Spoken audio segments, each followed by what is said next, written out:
Happy Halloween, everyone! Me and Ash are proud to... Ash? Fuck off, I'm playing PS5 Spider-Man 2. Okay.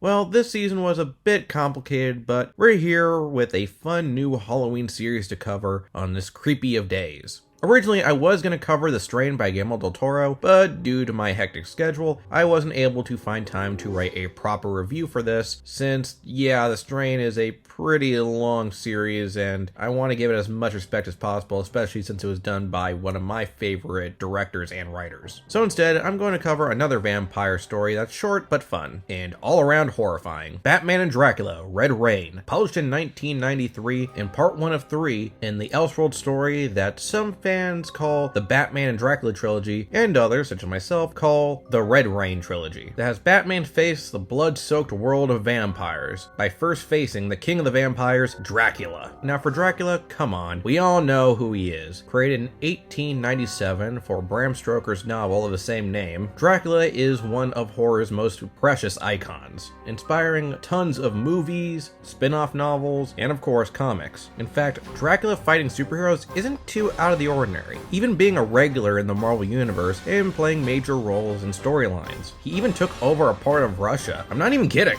But enough talking about Marvel, let's talk about DC and get into Batman and Dracula, Red Rain, and see how this saga began. Now you are probably wondering if, much like Long Halloween, I'll have individual issues where I tell the whole story. Did my friends actually curse me with clowns because for some reason they want me to be married into the circus?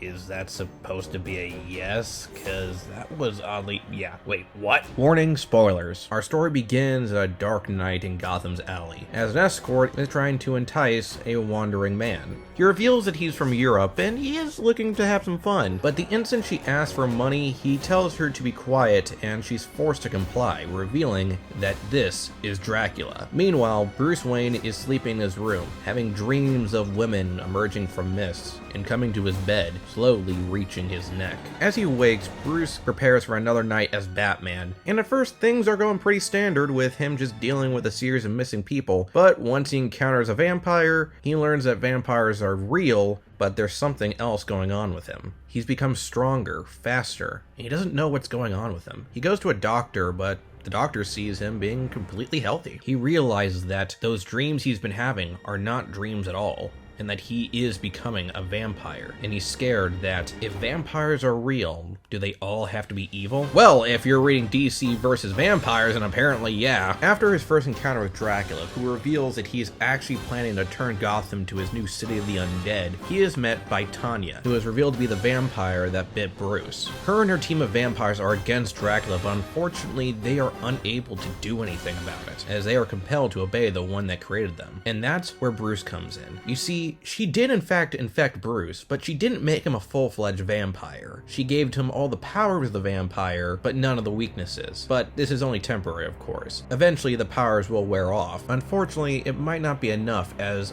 Dracula's horde of vampires are just so overwhelming. It gets to the point where Bruce has no choice but to destroy the mansion, burying the vampires within it. Unfortunately, it also means that Tanya and her team are destroyed as well. Dracula, though, was not at the mansion, and has actually kidnapped Commissioner Gordon, slowly bleeding him and drinking his blood. But Batman shows up just in time to save him. The fight is long and brutal, but eventually Batman is able to defeat Dracula. Before his defeat, Dracula bites Batman on the neck, and though he is able to kill the king of the vampires, it's too late. Batman has become a vampire. We then fast forward to Bruce Wayne's funeral, because though Batman survived, Bruce Wayne died.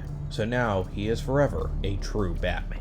The comic's written by Doug Moench, who's had a very shaky career. He's written some really great stories like the iconic Batman Nightfall, Batman vs. the Predator 2 Blood Match, and also has history writing classic monsters like Marvel's The Frankenstein Monster and Werewolf by Night. Though he's also done some comics that aren't so great, like Catwoman Guardian of Gotham, but here he did an amazing job combining the story format of a traditional Batman story, but also elements that we associate Dracula with. It's very clear he was trying to channel the original novel in that regard, though at the same time trying to give it a modern edge. Next, let's move on to characters. Of course, starting with Batman, who in this story is very much new to the vigilante game. He doesn't really have that many gadgets. Hell, his Batmobile, as you can kind of see here, is pretty low tech compared to what he usually has. At first, I thought they did this because they wanted to make Batman a little bit more freaked out as he finds out that vampires are very much real, but the weird thing is that he's surprisingly chill about this, especially when he finds out that Tanya turned him into a half vampire. But that's a bit of a hiccup there. As the story progresses, he starts to become a little bit more concerned since, from what he's learned, a lot of vampires are usually depicted as villainous characters, and he wonders that if he would fall into that kind of evil, and he can resist the power that the vampire curse gives him. That's where Tanya comes in, and Tanya is a pretty interesting character. Her backstory is that she was one of Dracula's brides, but she rebelled against him, and she does want to help humanity, as she has been tormented by this powerful monster. She does live a cursed life, but she doesn't wallow in sadness of it. She tries her best to help people, which makes it even more tragic when she's killed off. As for the king of the vampires himself, Dracula in here was really interesting, as though he's designed to look very modern, it's very clear that his demeanor is meant to be kind of a blend of both the original novel but also Bela Lugosi, and he starts off as that suave, sophisticated man who can charm a room